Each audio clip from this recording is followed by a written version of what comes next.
And then it was like switching to how can I enjoy myself through work. It started to click that there was more to life than work.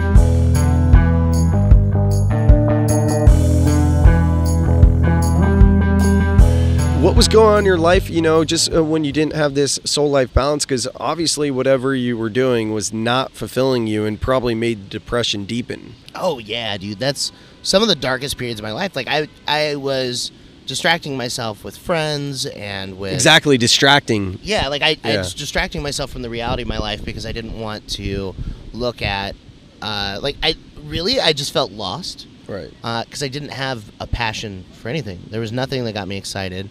Like, nothing really pumped me up. Like, there wasn't like a reason to get out of bed in the morning. Oh, let's pause. So for anyone listening, that is so fucking true, and I'm going to curse there, because when you when you wake up and you are not excited, that's when you know you're not living to your full potential and your highest excitement. You were so 100% right, and I'm at a point now where I am waking up excited, and I've been so many times in my life, and just this most recent time crawling out of bed and just like waiting till I can go back to sleep and just not wanting to do a damn thing, like a sloth.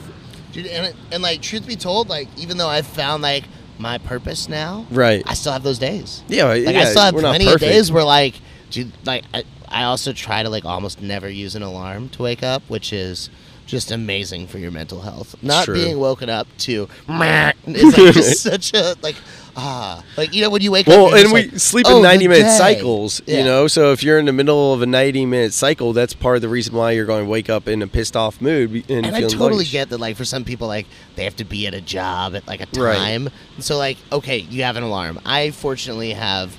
So I'll go back to it, like talking about like the passion thing. So before I had like figured all this out, I was doing promotional stuff. I was working for my mom's company. I was driving all over Texas and Louisiana and Oklahoma and Arkansas and doing these appointments.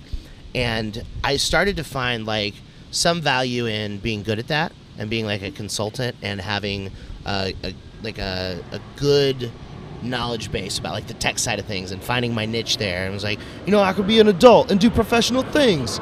And no matter how hard I tried, I burnt out really quickly every time. Like, if I was working a 60-hour week, like, that burnt me out for like a month, where I was just dejected and shitty at my job for that next month. And then I started to get kind of into like maybe speaking a little bit and like doing more presentations to bigger groups. And I would get nervous as all hell, but everyone always said I was funny and did a great job. And I ended up doing like a panel and getting to go speak when I met you at this like conference in Denver for like young professionals, millennials in that industry. And like, I remember like being there and flying in and getting there a couple days early and doing some like fun Denver touristy stuff, and like getting to go and then hanging out with you and going to Red Rocks and seeing like a great concert. Like, just the idea that I could go and do very fun things that were made possible by my work life was like, oh wow, this is really cool. And so then when I got back, I started like, all right, what can I do professionally that allows me cool experiences? Because before that, my motto had been, how can I get paid to learn things that I want to do for myself? So like, I wanted to make a software as a service, so I got paid by a guy to help him design a software. So like, I know enough to sell myself as a tool. Right. And that'd be a great little soundbite, by the way. I'm a tool. I can sell myself as a tool.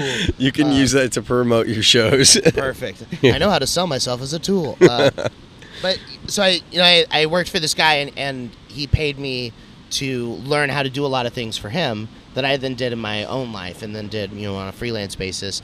And then it was like switching to how can I enjoy myself through work.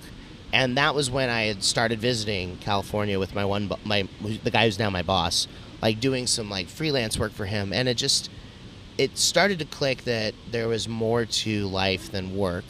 And ding, ding, ding. This model of how can I make enough money so that when I take time off of work, I can have a lot of fun is just so backwards. And so like what I realized was like, all right, what I want to be doing is comedy.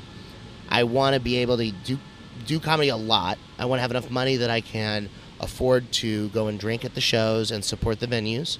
Because that's, and I mean, this is totally like one of my like bullshit things that I have, and I'm forgetting the word because marijuana, but justifications. It's Right. totally a justification, but all of the venues that I do mics at and do shows at, like the way they make their money is serving alcohol, and I like to be able to like buy alcohol there and tip really well. Like I like to be able to do that to support them because they're supporting me, and Right. I have this weird belief that like all of that will come back to help me out later. But yeah, I wanted to do that, and so I started working a bunch in promotional stuff to travel and go do comedy in other cities and get to do fun experiences in other cities, and excuse me, have like one of my friends come start working as an assistant, so that I got to go on adventures with my friend for work, and it was really cool. But it just still, at the end, coming home from that, I just wasn't fulfilled knowing that there was somewhere bigger and better that I could give a shot Right. at just trying it. And comedy is one of those things that takes